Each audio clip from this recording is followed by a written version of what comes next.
All right, so we are starting chapter 4 today, which we're going to start off with 4.1, solving equations using addition and subtraction.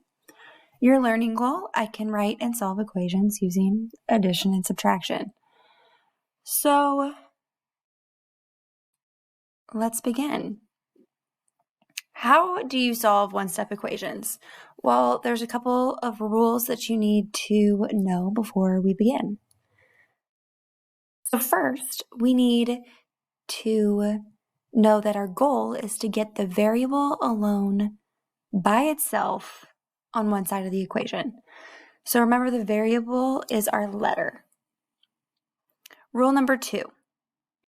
When solving for a variable, you must use inverse operations to isolate the variable on one side of the equation. Rule number 3.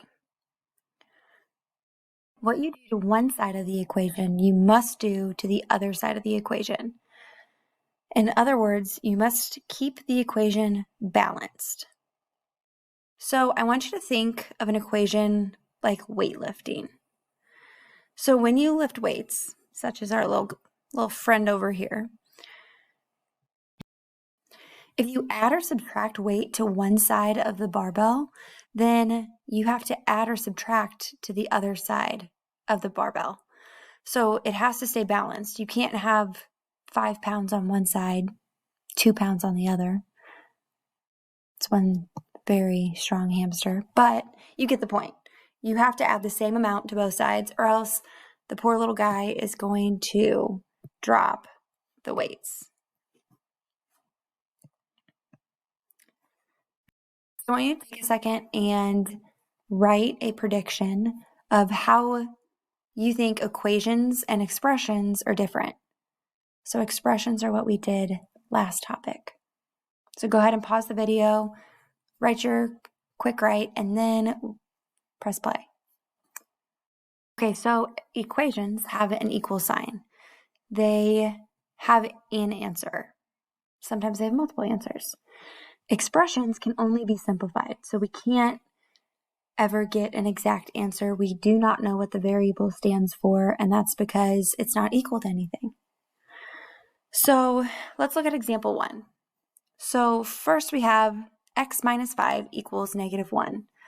So I understand that many of you can do this in your head. I get that. I can too. But we're going to practice it with all of the steps because this will help you in later topics, because we're going to go way past solving one-step equations. And so you need to know what the steps are so that way you can apply them when it's a multi-step equation.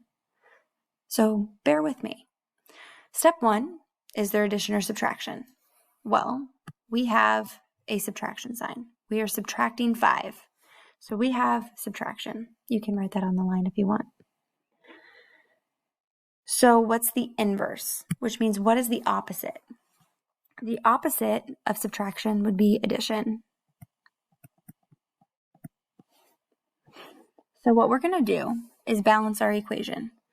We're going to draw a line down our equal sign. So that's like our barbell. What we do to one side of the equation, we have to do to the other side of the equation. So right now we have subtraction. So the opposite would be addition.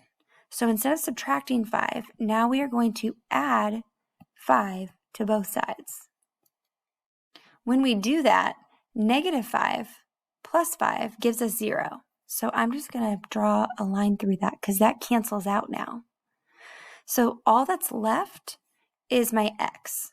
So I'm just going to bring my x down, bring down my equal sign, and then we're going to solve this side of the equation. So we have -1 plus 5. Those are different signs, so we subtract.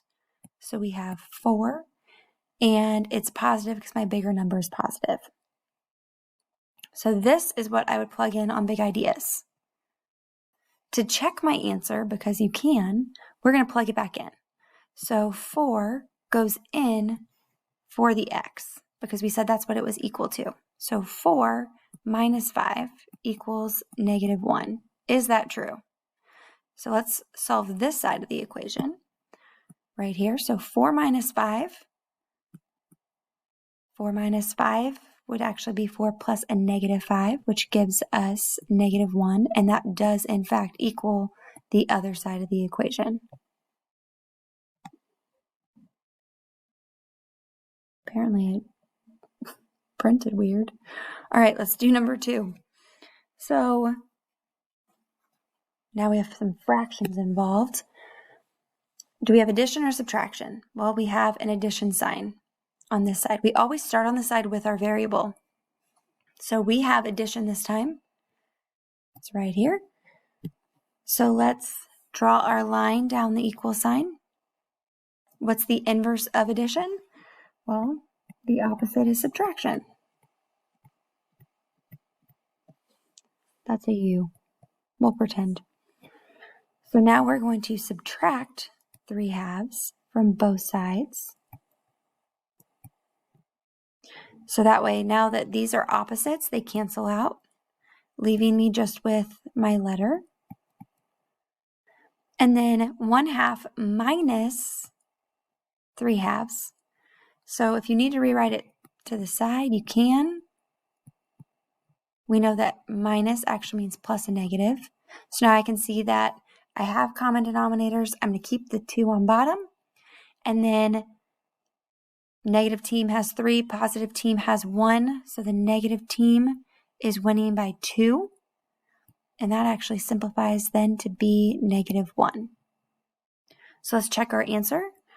When I plug it back in, I'm going to use my unsimplified fraction, so it's easier to add my fractions together. They'll already have common denominators. But I have negative 2 over 2 plus 3 over 2. Negative 2 plus 3 gives me positive 1. And then keep my denominator. These two are equal, which means I got it correct. So now I want you to solve these equations, and we're not going to do all of them. We're just going to do the starred ones. And then you're going to check your answers below. So just like I checked my answers below, you're going to now do yours. So you're going to pause the video, solve the problems, and then when you're ready, hit play. Okay, so the first one, we have p minus 5 equals negative 2. So I'm subtracting. The opposite is to add. So I add 5 to both sides. That leaves me with p on the left side. And then negative 2 plus 5 gives me positive 3. To check my work, I plug the 3 in for the 5, or for the p, sorry. So 3 minus 5 is negative 2, which makes both sides equal. So my equation was correct. So this is my correct answer, and that's what I would plug into Big Ideas. So over here, x minus 5/6 equals negative 1/6. So I'm going to add because I was subtracting. So when I add 5/6 to both sides, those cancel, leaving me with 4 over 6, which simplifies to x equals 2/3. But when I plug it in, you want common denominators. So I'm going to plug in my one before I simplified it. And so 4/6 plus 5/6 is negative 1/6. So both sides are equal. That means I got it right. Y minus 4/5 equals negative 2/5. Add 4/5 to both sides. You get 2/5. And when I plug it back in, I get 2/5 plus negative 4/5 equals negative 2 over 5. And that's correct. Both sides are equal. So I got it right.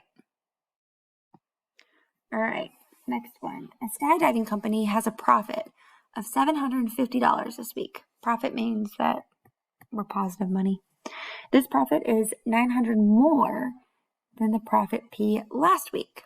Write the equation that can be used to find P. So they made a profit of $750, and the profit is $900 more than last week. So it's $900 more than last week, or more. than last week. That means that this week plus our profit gives us $900 more. So my answer is D. So 900 equals P plus 750. And I am adding, so now I need to do the opposite to get P by itself. These cancel, leaving me P equals